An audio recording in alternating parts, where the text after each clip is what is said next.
Nah, kelihatan belum? Nah, belum.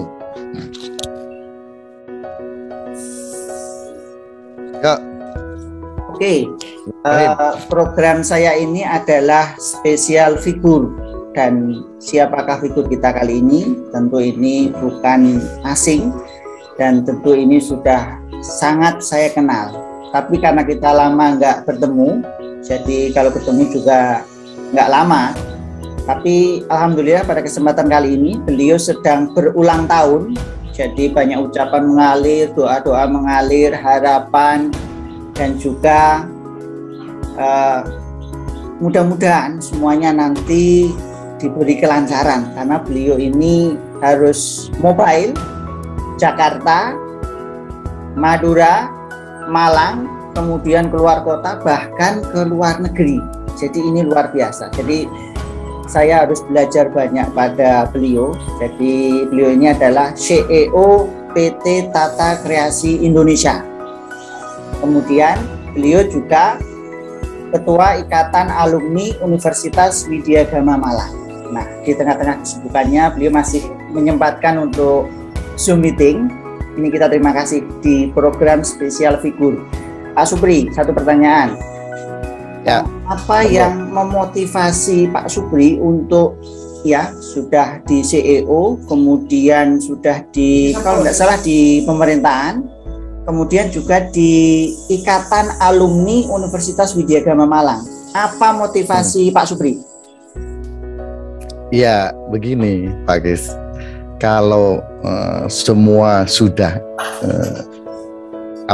di tataran puncak itu kan, untuk kelas swasta kan sudah di kelas atas lagi kan, nggak ada lagi di atas saya. Artinya ya saatnya kita sudah kembali kepada masyarakat. Kembali kepada masyarakat, salah satunya adalah pengabdian. Pengabdian yang salah satu bisa kita lakukan adalah ya kembali ke kampus lah, membantu kampus. Barangkali saya itu masih bisa dibutuhkan, barangkali saya masih dibutuhkan oleh kampus. Ya pengabdian lah kepada masyarakat. Jadi seperti itu. Ya, kemudian Pak Supri, di Ikatan Alumni, kita lihat Pak Ketua ini gerak cepat. Ya, gerak cepat. Jadi ini seperti membangunkan semua pengurus, ya. Jadi organisasi alumni ini kan organisasi yang ya seperti paguyuban, seperti ngumpul-ngumpul, Zoom meeting. Tapi Pak Supri ini kelihatan beda. Jadi coba gerak cepat, ada kegiatan vaksinasi, kemudian kegiatan istilahnya mempersiapkan untuk reuni yang sifatnya nasional gitu loh. Nah, gimana ini? Apa yang melatar belakangi itu? Jadi begini Pak Kis. Jadi salah besar kalau ikatan alumni itu hanya kongko-kongko, hanya sekedar perkumpulan, paguyuban dan sebagainya. Dalam arti sempit, arti sederhana boleh saya sepakat itu. Tapi untuk arti luas saya nggak bisa menyatakan seperti itu. Kampus-kampus besar yang sukses di dalam dan luar negeri itu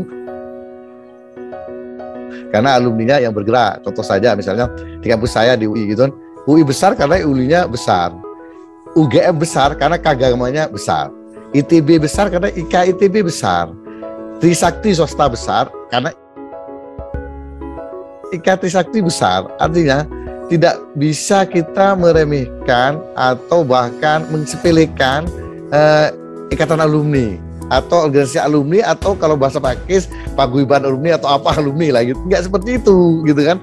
Jadi peran alumni itu adalah kembali kepada kampus begitu kan. Peran alumni, terutama alumni yang sukses, itu membantu adik-adik baik, adik yang baru lulus, adik yang masih statusnya masih kuliah di kampus. Alumni adalah menjadi jembatan antara kampus atau adik-adik yang baru lulus dengan dunia luar, dunia nyata, dunia yang dibutuhkan betul, bukan hanya dunia mimpi, dunia yang menjadi kenyataan bahwa begini Dek, begini Mas, begini Mbak, begini Mbak Yu yang dibutuhkan di dunia nyata. Jadi kalau hanya masih di kampus itu kan masih dunia, mohon maaf, masih terlalu banyak dunia akademis, dunia teoritis. Makanya peran alumni adalah mengawinkan, menjembatanin dari kekurangan-kekurangan yang ada di internal atau adik-adik yang baru lulus. Adik-adik yang baru lulus itu kan kebingungan, begitu kan? Kita beda belajar dari kampus-kampus besar. Begitu kampus-kampus besar, contoh saya, begitu saya dulu mencari pekerjaan, melamar pekerjaan di ujung itu setelah seleksi administrasi apa macam-macam 3-4 orang, ternyata pimpinan perusahaan itu atau pimpinan di kementerian itu adalah UI, maka saya ditanya pertama kali dari 4 itu yang iluni siapa? Saya, Bu. Karena perempuan saya, Bu. Ya itu sudah kode. Artinya memang betul besok begitu diumumkan cuma ada ambil satu cuma saya sendiri. Jadi seperti itu Pak Kis. Jadi ayo kita rombak, ayo kita ya karena ini mungkin belum pernah terjadi di bidang agama sehingga menyatakan seperti itu. Saya tidak menyatakan itu salah, tapi ayo kita rubah, ayo kita bangkit, ayo kita kembalikan alumni sebagaimana mestinya peran alumni yang dianggap paguyuban IKA yang terstruktur secara kelembagaan itu bisa membantu kampusnya. Saya pikir seperti itu, Pak Gus.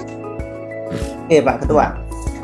Saya mencoba menggalang komunikasi di Fakultas Pertanian, maksudnya di alumni Fakultas Pertanian.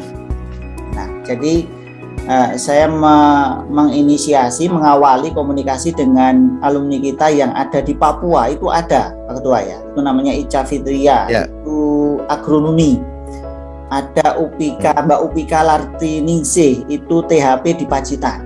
Jadi ASN ya, dua-duanya ASN. Kemudian ada lagi yang backgroundnya seperti pengusaha, itu kawan kita Dahlan Ardiansyah di Malang juga. Nah, kemudian juga saya coba nanti komunikasi dengan Hadi Winarno, ini salah satu alumni potensial kita yang di Indofood kalau tidak salah. Ada juga Luluk Mufarokah dan sebagainya. Saya coba menggalang lagi yang luar Jawa. Nah, yang luar Jawa. Jadi ada beberapa yang aktivitas dan profesinya di luar Jawa. Saya mencoba nanti, dan ini masih proses Pak Ketua ya, pertanian itu nanti semacam coba disatukan lagi alumninya, kekuatannya yang di Malang, di Indonesia Timur dan di luar Jawa juga, termasuk yang di Jakarta. Ada beberapa di Jakarta. Jadi ini untuk menyambung apa yang sudah Pak Ketua gariskan. Jadi kita mencoba merangkul semua, ya kan? Dan harapannya nanti ada pemikiran yang sama bahwa alumni itu harus makin dihidupkan. Kemudian apa yang bisa disinkronkan, ya entah itu beasiswa yang sudah jalan ya, kalau tidak salah sudah jalan, alhamdulillah. Kemudian katakanlah untuk melengkapi office, kantor, nah ini juga mudah-mudahan juga segera selesai, dan program-program lainnya. Jadi saya mencoba mengikuti apa yang sudah Pak Ketua gariskan ini. Jadi ini mudah-mudahan nanti juga ada hasil yang konkret di kemudian hari. Nggak tahu nanti ada reuni atau apa, jadi nanti ya entah nanti langsung ya kumpul atau by Zoom juga. Ini kan mudah-mudahan nanti apa yang sudah Pak Ketua gariskan ini kan bisa sambung menyambung dan kita bisa menjadi makin kuat gitu Pak Ketua ya. Kemudian gini Pak Ketua. Ya. Membaca nasional, sampean kan tokoh yang saya bilang tokoh nasional, membaca nasional, sosial, ekonomi, politik, ini agak tinggi ini.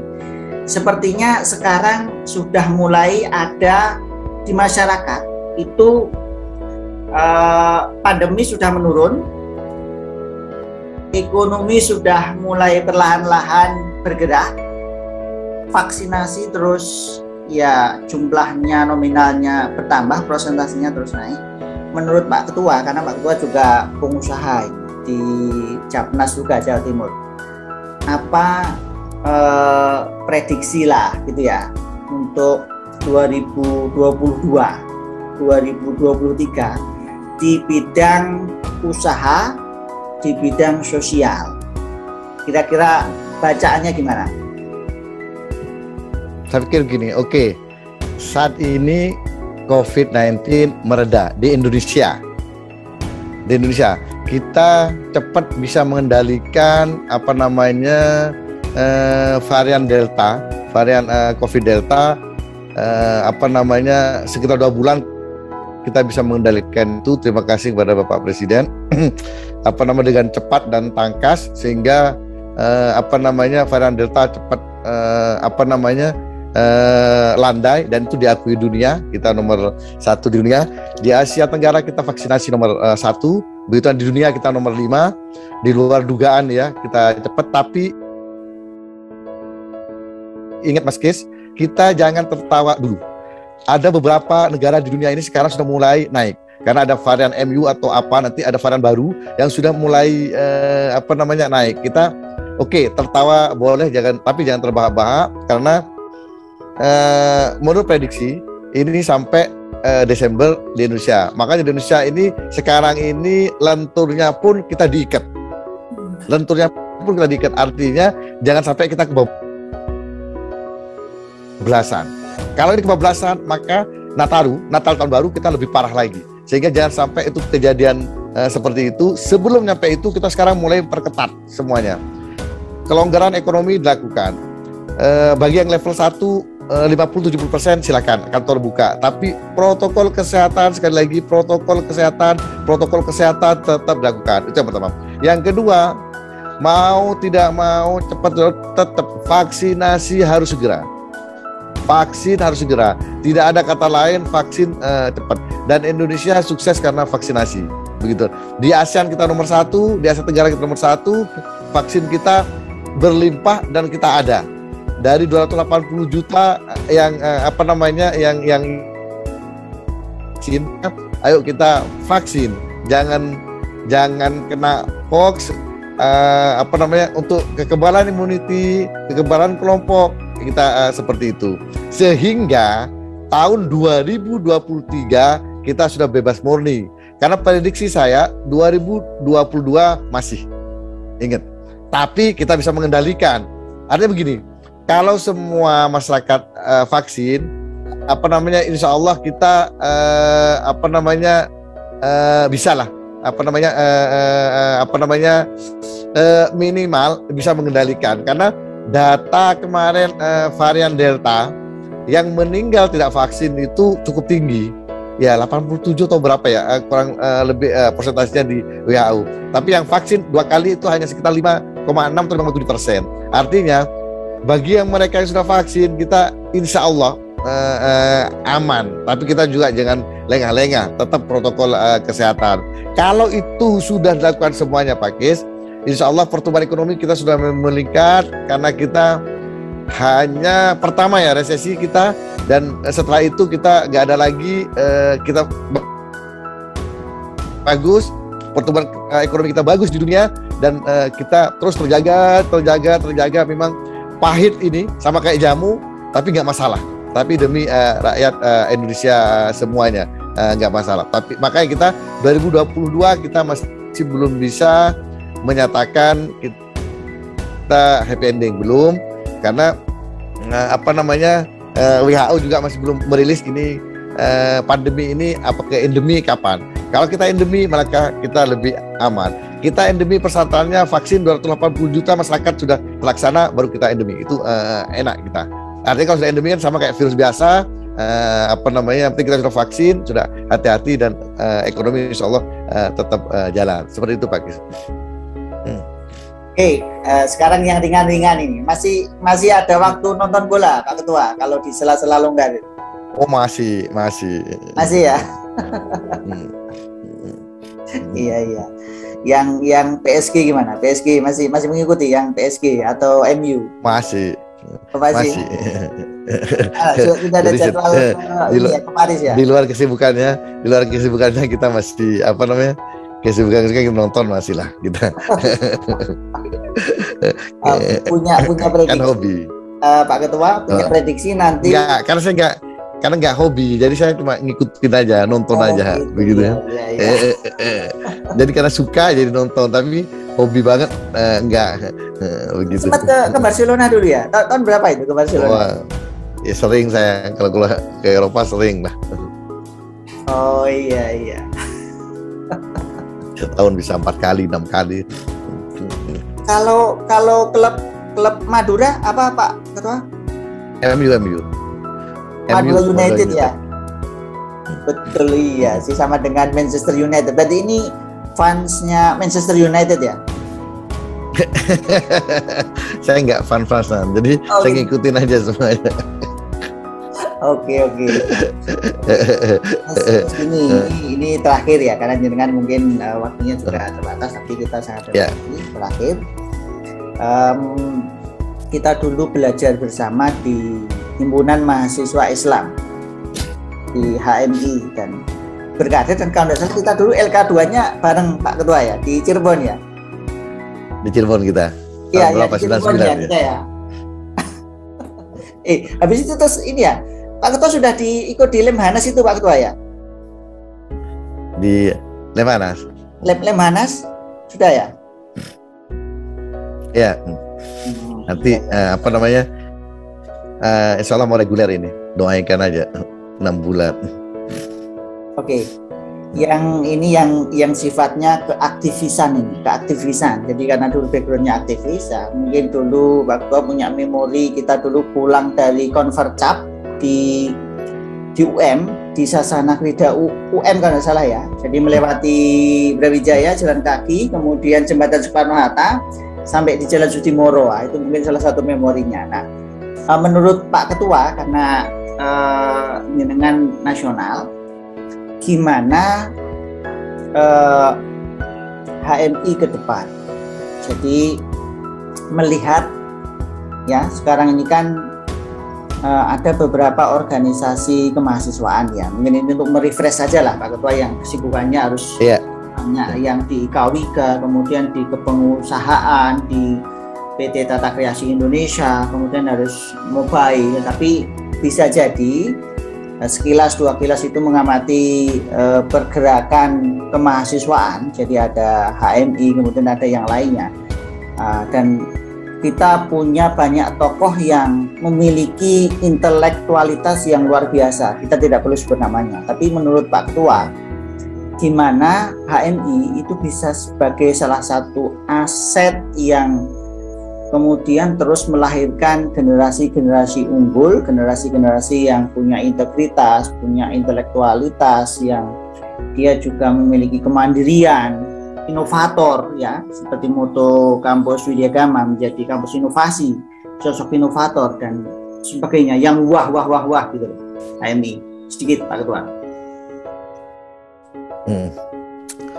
Ya kan beda Mas ya, kondisinya saat ini dengan dulu kan beda. Sekarang ini tidak kita samakan, bahkan sangat tidak bisa kita menyamakan dengan kondisi yang dulu. Semuanya murni orang terkenal, misalnya kalau sudah punya karangan banyak, bukunya banyak, ini banyak, itu kan zaman dulu. Sekarang kan enggak seperti itu. Sekarang di era digitalisasi ini dunia sudah berubah Pak Kis. Jadi kalau adik-adik HMI masih terpatron oleh euforia yang dulu, kita ketinggalan zaman. Jadi seperti itu. Artinya pemain digital startup itu jauh lebih terkenal dibandingkan tokoh-tokoh yang lain. Saya tidak menafikan itu ya. Artinya sangat dikenal oleh dunia. Contohnya, siapa di kalangan orang muda yang nggak tahu Nadiem di dunia? Nadiem Makarim adalah penggagas dan yang punya Gojek. Dan Gojek ini aplikasi nomor 1 di dunia. Siapa anak-anak muda yang nggak tahu Steve Jobs? Siapa anak muda yang nggak tahu Alibaba, Jack Ma? Itu artinya udah beda dunianya, Mas. Itu contoh saja. Misalnya siapa yang nggak tahu Zaki?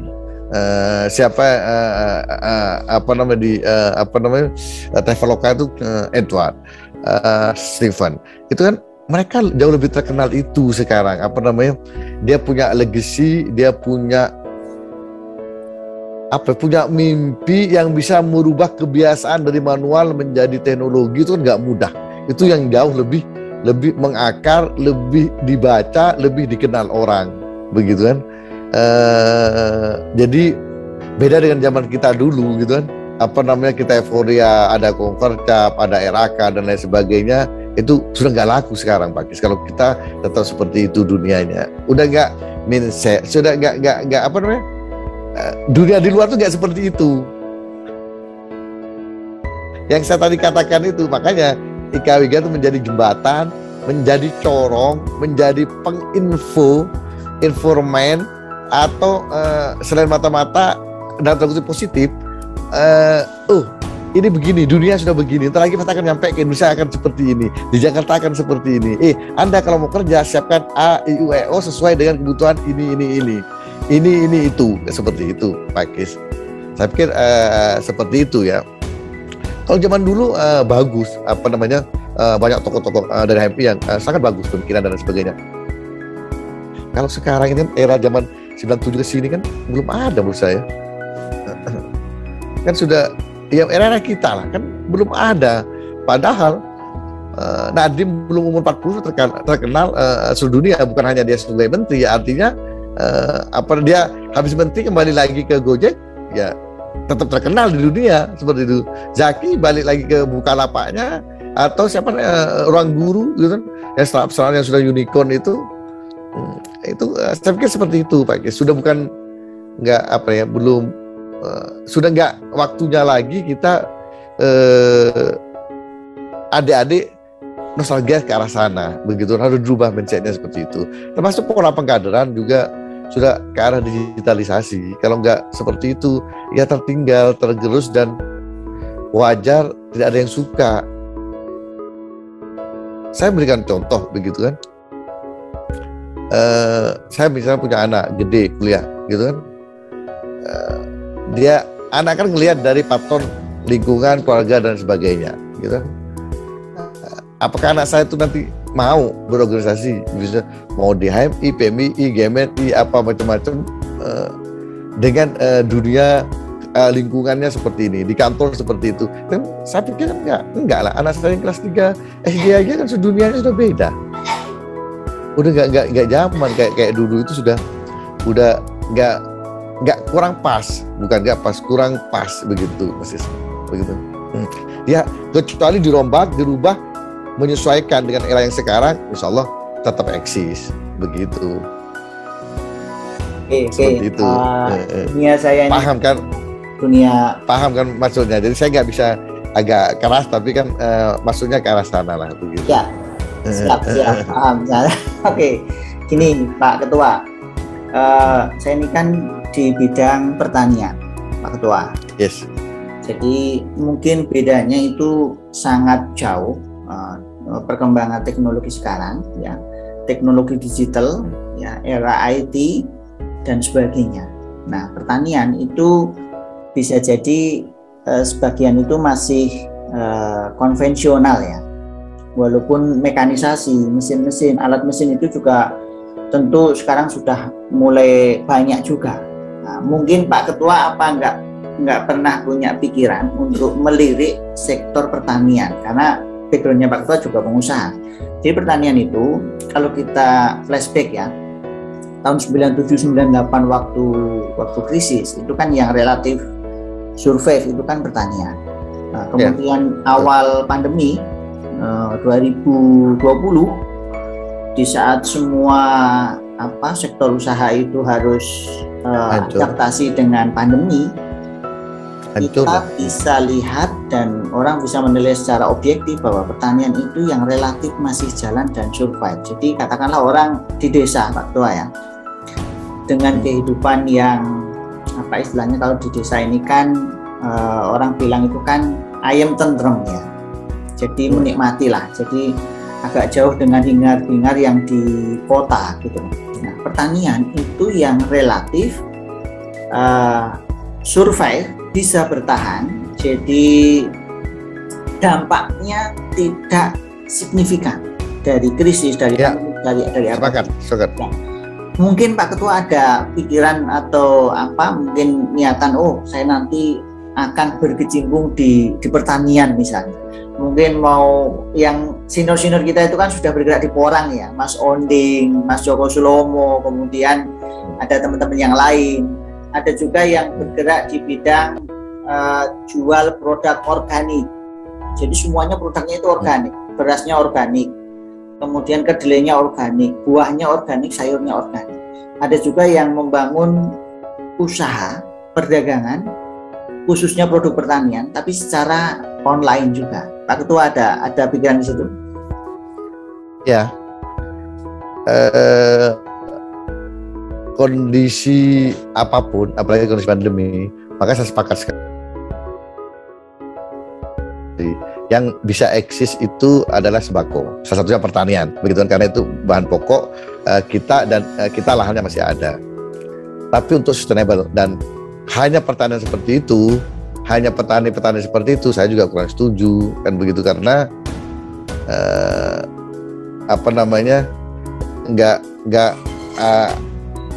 ya kurang menghasilkan. Petani yang ini yang yang bagus itu kan ketika semua peralatan kan sudah lengkap semuanya. Peralatan semua lengkap. Tapi di Indonesia ini kan, karena saya punya Pak Kis di Madura ya, tanah itu beberapa tapi nggak banyak. Itu hanya cukup seperti itu aja. Artinya kalau dihitung sebenarnya, kalau saya orang pengusaha nggak masuk gitu kan dengan hitungan bisnis seperti itu. Tapi kalau untuk orang desa, kalau hanya untuk makan hidup, insya Allah saya cukup sepakat untuk itu.